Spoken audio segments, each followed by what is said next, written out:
I think it is a choice between different visions of our country and how we succeed. Different visions of how we live together. Different visions, actually, of the kind of country we can be. And I think it's quite simple, actually. It's a Tory vision based on the success of the rich and powerful, feeding down to everybody else, a vision that I think simply doesn't work for our country.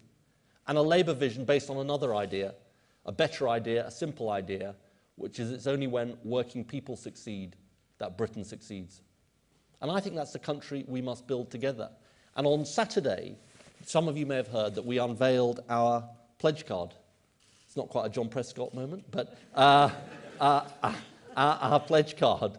And I want all of you to talk to your family and friends about this pledge card, because I think just in this card, it embodies the key commitments that we would make.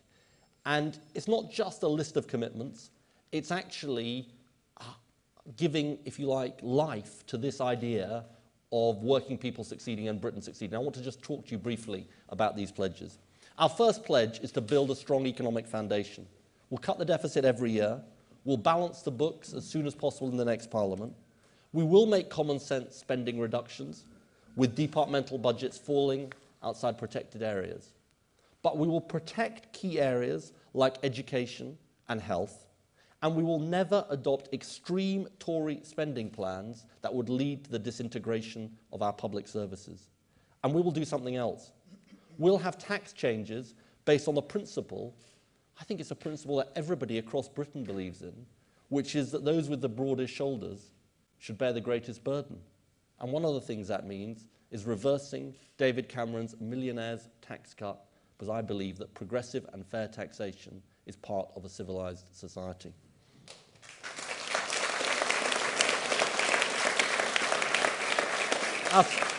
Our second pledge is higher living standards for working families, an £8 minimum wage, an end to the exploitation of zero-hours contracts. Zero-hours contracts which are spreading like wildfire through our economy. Legislating for a new and basic principle: if you work regular hours, you should get a regular contract, not a zero-hours contract.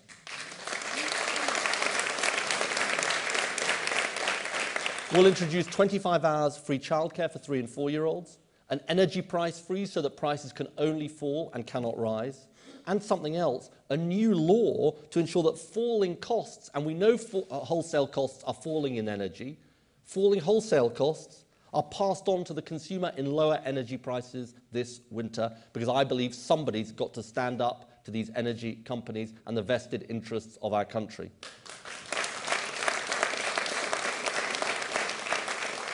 Our third pledge is based on the bedrock of security for working families in our country, which is our National Health Service. We need to rescue the NHS from this government, and we will. 20,000 more nurses, 8,000 more doctors, 5,000 more care workers, and 3,000 more midwives.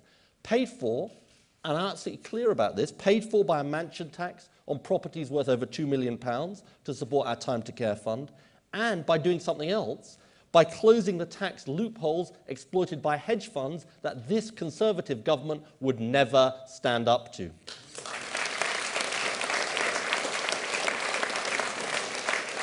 Our fourth pledge is on immigration. People will have to wait at least 2 years until they can claim benefits, and we will call time on employers, and we know this happens in our economy, who don't pay the minimum wage, gangmasters that exploit migrant labour, recruitment agencies that only advertise abroad. Because I believe it is a progressive principle to say that we've got to stop the exploitation of workers wherever they come from, to stop the undercutting of wages and conditions for working people right across our country.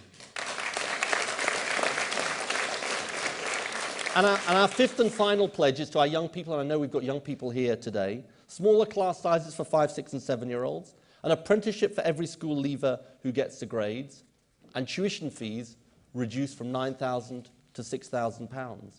Now, yet there's some people who say that the current tuition fee system is okay, that it's okay to land our young people with £44,000 worth of debt.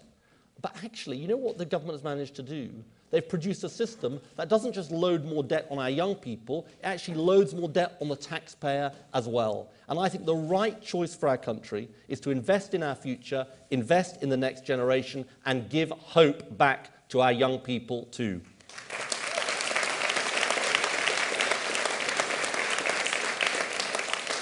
So these are our pledges, and this is our plan. And also, let me say this.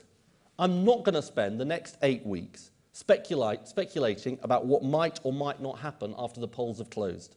It is vital we spend the next 8 weeks debating the real choice facing the British people in this election. A choice between a better future for Britain with a Labour government or the failing plan of this Conservative government. Our campaign is 100% focused on winning that debate to win the Labour majority government that can bring the change Britain needs. Now, I don't know whether you've noticed, but the Tories don't really want that debate. They don't want to talk about that choice. And David Cameron, who goes around saying he's a strong leader, what is he doing? He is running scared of the TV election debates. What greater indication could there be of a Prime Minister who can't defend his record and can't explain his future vision for the country? And now the Tories are doing something else. The party that haven't won a majority for over 20 years are running a misleading campaign based on the idea of a Labour SNP coalition. As I said on Thursday night, this idea is nonsense. It will not happen. There are big differences between us on a whole range of issues, not just on the integrity of the United Kingdom and another referendum, but on fair funding between the countries of the UK and on fair taxes. In continuing to repeat this claim, the Conservative Party and David Cameron are simply trying to scare people. Labour will not go into coalition government with the SNP. There will be no SNP ministers in any government I lead.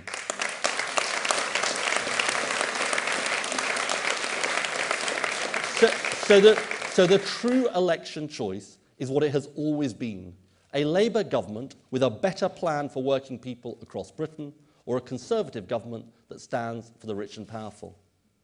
This whole episode also proves something else. The Conservative Party has given up on the Scottish people. It's a Conservative Party that now simply wants to use Scotland as a political device. A Conservative Party that doesn't even try and pretend that they can represent the whole country.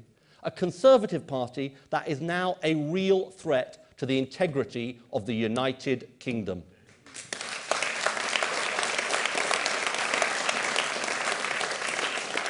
And it's a Conservative Party that has given up on winning a majority. And the real threat to working families across our country lies in the Conservative Party being in government. You know, over the weekend, we saw Nigel Farage announce that he wanted to prop up the Conservative Party in power after the next election. We saw Nigel Farage confirm that UKIP is a Thatcherite party signed up to George Osborne's plan for extreme cuts. We saw Nigel Farage confirm that he wants David Cameron to remain in Downing Street. UKIP is a party that wants to privatise the NHS. UKIP is a party now willing to throw its lot in with David Cameron, and the Tories are willing to go along with it. The real danger to our country is a Tory government propped up by UKIP. That is the real threat to working families across our country.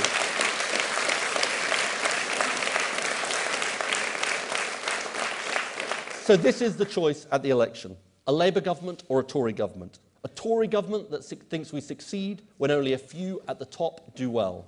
A Tory government that has given up on representing the whole of the United Kingdom.